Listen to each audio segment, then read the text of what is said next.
Assalamualaikum warahmatullahi wabarakatuh. Nama saya Dwi Arbiantoro. Saya dari Institut Bisnis Muhammadiyah Bekasi, program studi manajemen. Pada kesempatan kali ini saya ditugaskan oleh dosen saya, Bu Eva Fauziana, untuk merangkum sebuah buku yang berjudul Manajemen Strategi. Dalam manajemen strategi, dalam buku tersebut yang tertulis di bab 6, ada sebuah manajemen strategi yang kita kenal dengan POAC atau POAC.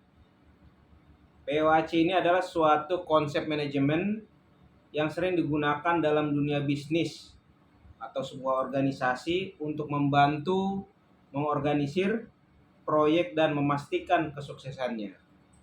Konsep POAC ini mencangkup 4 tahapan utama. Yang pertama adalah plan atau perencanaan. Yang kedua adalah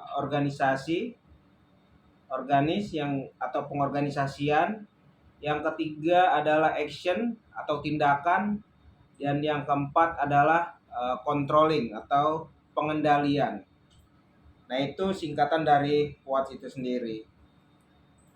Perencanaan atau plan adalah sebuah tindakan untuk mengidentifikasi tujuan dan sasaran dari sebuah proyek atau bisnis, serta pengembangan rencana organisasi tersebut untuk mencapai tujuannya. Pada tahap ini perlu dilakukan analisis risiko, penentuan anggaran, penjadwalan, serta pemilihan metode dan alat yang akan digunakan dalam proyek atau bisnis tersebut. Yang kedua adalah pengorganisasian.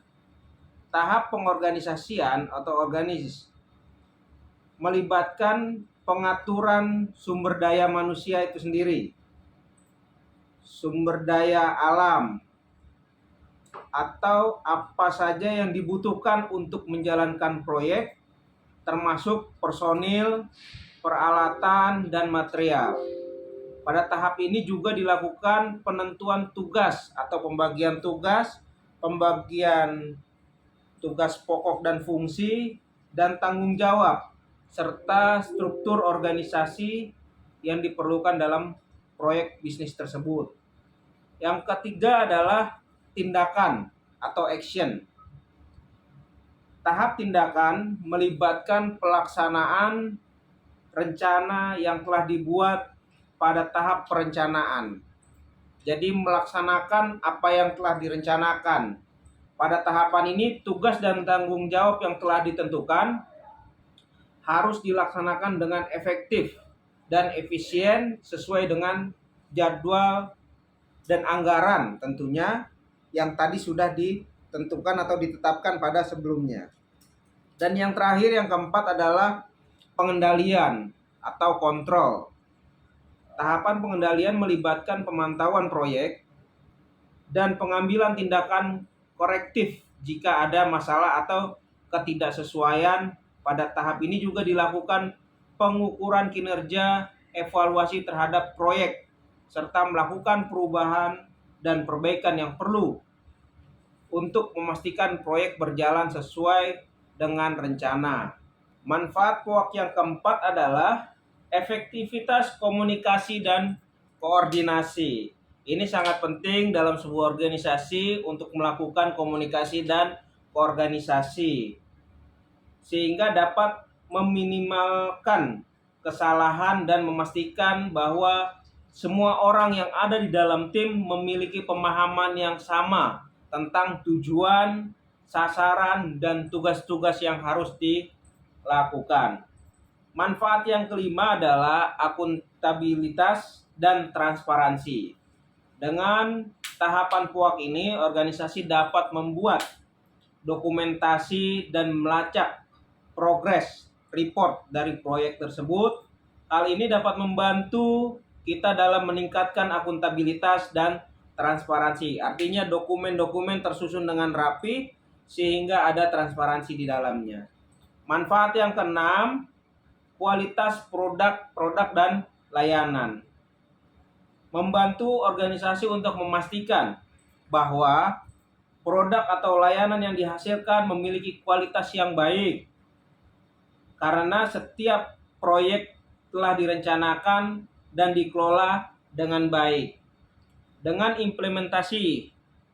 mengimplementasikan konsep POAK tersebut, sebuah organisasi dapat memastikan bahwa proyek diorganisir dan dikelola dengan baik sehingga dapat mencapai tujuan dan sasaran yang telah ditetapkan.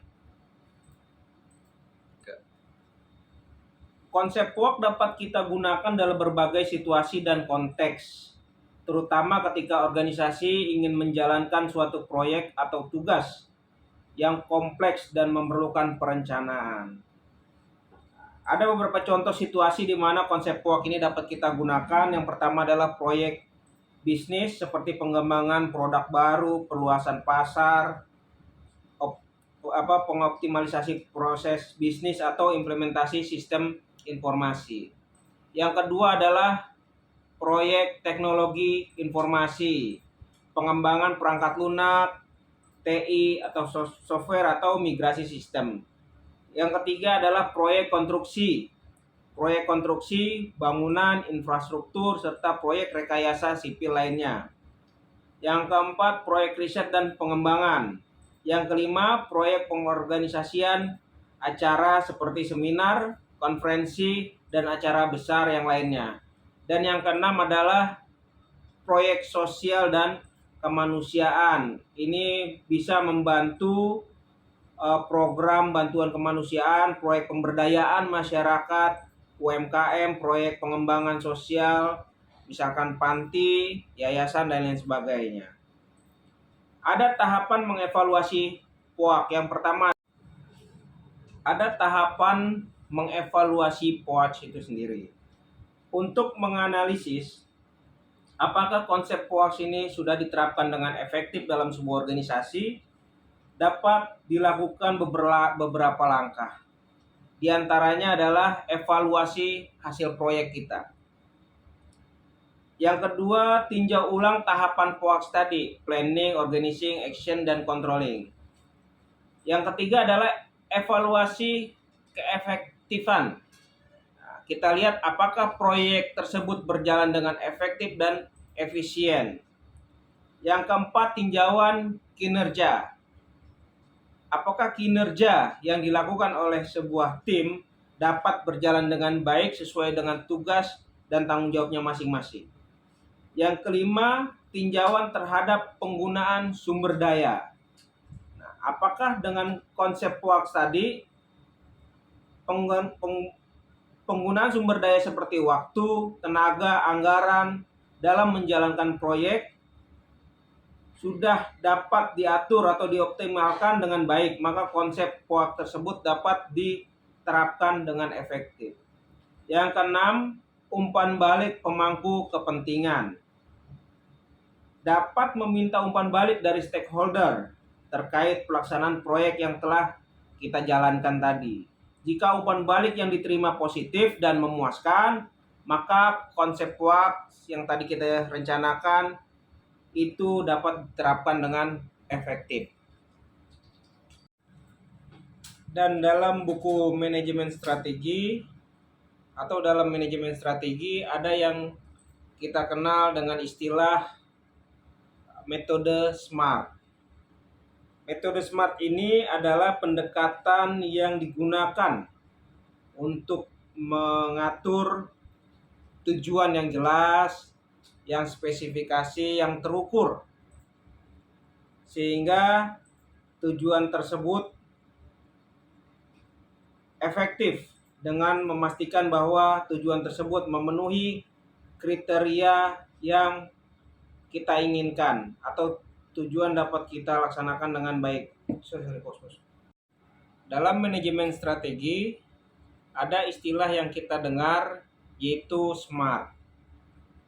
Metode SMART adalah sebuah cara untuk merencanakan dan mengelola tujuan yang efektif dengan memastikan bahwa tujuan tersebut memenuhi kriteria yang terdefinisi dengan baik. Pendekatan yang digunakan untuk mengatur tujuan yang jelas, yaitu spesifikasi, terukur, dapat dicapai, realistis, dan terbatas dalam waktu. Apa itu SMART? Yang pertama adalah spesifikasi. Tujuannya harus jelas, harus spesifikasi, mengidentifikasikan apa yang ingin dicapai dengan menghindari penggunaan kata-kata yang umum atau yang ambigu. Yang kedua adalah measurable atau terukur. Tujuan harus dapat kita ukur dengan menggunakan indikator yang kita nilai secara objektif. Yang ketiga adalah tujuan dapat dicapai atau achievable. Dapat kita capai. Tujuan harus realistis dan dapat dicapai dengan sumber daya yang ada. Yang keempat adalah relevan. Tujuan harus relevan dan sesuai dengan konteks. Yang kelima, terbatas dengan waktu atau tembon. Tujuan harus memiliki batas waktu atau tenggat waktu. Sampai kapan kita memiliki tujuan tersebut. Harus ada time schedule-nya, harus ada batas waktunya. Manfaat implementasi metode SMART. Yang pertama adalah klarifikasi tujuan. Yang kedua, pengukuran kemajuan. Yang ketiga, fokus dan prioritas pada tujuan. Yang keempat, motivasi dan akuntabilitas. Yang kelima, pengambilan keputusan yang informasional. Yang keenam, peningkatkan kinerja. Yang ketujuh, pengelolaan waktu yang efisien. Dalam mengukur keberhasilan implementasi metode SMART di organisasi, perlu diingat bahwa metode ini bukanlah tujuan dari akhir, melainkan sebuah alat untuk mencapai tujuan yang lebih besar. Oleh karena itu, evaluasi pencapaian tujuan SMART harus selalu dilakukan dengan mempertimbangkan konteks organisasi secara keseluruhan. Keberhasilan implementasi metode SMART dapat bervariasi tergantung pada konteks organisasi, industri, dan lingkungan bisnis yang berbeda. Metode SMART harus disesuaikan dengan kebutuhan dan karakteristik khusus setiap organisasi untuk mencapai tujuan atau hasil yang optimal. Dalam manajemen strategi juga kita kenal istilah dengan nama balance scorecard. Balance scorecard adalah suatu alat manajemen strategi yang digunakan untuk mengukur kinerja organisasi dalam mencapai tujuan jangka panjangnya. Balance scorecard ini atau istilah yang kita singkat BSC menggabungkan aspek keuangan dan non-keuangan untuk memberikan pandangan yang seimbang tentang kinerja organisasi. BSC mencangkup 4 perspektif utama, yaitu yang pertama perspektif finansial, yang kedua perspektif pelanggan, yang ketiga perspektif bisnis internal, yang keempat perspektif pembelajaran pertumbuhan. Nah, dalam mengimplementasikan BSC, perusahaan atau organisasi harus memilih dan menetapkan indikator kinerja atau Key Performance Indicator yang tepat untuk setiap tujuan. KPIs ini kemudian digunakan untuk memantau kinerja perusahaan dan mengambil tindakan perbaikan jika diperlukan. Dalam hal perspektif finansial, itu ada beberapa poin. Yang pertama adalah pertumbuhan pendapatan, yang kedua profitabilitas, yang ketiga adalah pengembalian modal, yang keempat adalah keamanan keuangan. Nah, perspektif yang berfokus pada kepuasan pelanggan. Melalui perspektif ini, organisasi perlu mengidentifikasi dan mengukur indikator kinerja yang berkaitan dengan kebutuhan, harapan, dan kepuasan pelanggan.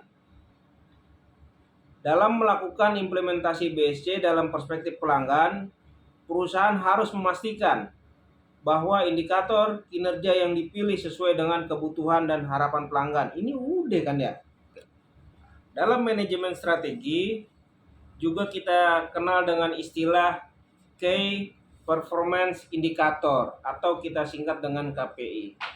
KPI adalah singkatan dari Key Performance Indicator yang merupakan indikator utama atau tolak ukur yang digunakan untuk mengatur kinerja suatu organisasi, tim, ataupun individu dalam mencapai tujuan dan sasaran yang telah ditetapkan. KPI biasanya digunakan untuk mengukur pencapaian hasil dan memberikan gambaran yang jelas tentang kinerja atau entitas dalam mencapai tujuan dan sasaran tertentu. Ada beberapa manfaat penerapan KPI dalam organisasi. Yang pertama, visualisasi pencapaian tujuan. Yang kedua, fokus pada kinerja. Yang ketiga, akuntabilitas dan transparansi. Yang keempat, dasar pengambilan keputusan. Yang kelima, motivasi dan keterlibatan karyawan. Yang keenam, inovasi dan pertumbuhan. Ada keterkaitan antara KPI dan BSC atau Balance Scorecard tadi. Adalah dua konsep yang sering digunakan dalam pengukuran kinerja dan manajemen strategi dalam sebuah organisasi. Nah, yang pertama, hubungannya KPI dapat kita gunakan sebagai ukuran kinerja dalam BSC tadi. Yang kedua, KPI dapat membantu dalam merumuskan strategi dalam BSC tadi. Yang ketiga, BSC dapat memberikan kerangka kerja untuk mengelola KPI. Dengan demikian, KPI dan BSC saling berkaitan dalam pengukuran kinerja dan manajemen strategi. KPI dapat digunakan sebagai ukuran kinerja dalam BSC, dapat membantu dalam merumuskan strategi dalam BSC, dan BSC itu sendiri dapat memberikan kerangka kerja yang terstruktur untuk mengelola KPI dalam organisasi. Ada beberapa contoh detail KPI dapat berbeda-beda tergantung pada jenis bisnis atau organisasi yang dikelola. Namun secara umum, contoh detail KPI dapat berupa yang pertama adalah KPI keuangan tentang pendapatan, laba bersih, dan biaya operasional. Lalu contoh yang kedua KPI pelanggan tentang tingkat kepuasan pelanggan dan tingkat retensi pelanggan. Yang ketiga KPI proses, contohnya waktu proses, tingkat kesalahannya, dan waktu respon. Yang keempat KPI karyawan, contohnya produktivitas karyawan, tingkat kehadiran karyawan, tingkat kepuasan. Yang kelima KPI inovasi, contohnya rasio inovasi, tingkat adopsi teknologi, dan tiga rasio investasi dan riset dan pengembangan. Demikian rangkuman dari buku manajemen strategi dari bab 6 sampai bab 9. Kurang dan lebihnya saya mohon maaf. Terima kasih. Assalamualaikum warahmatullahi wabarakatuh.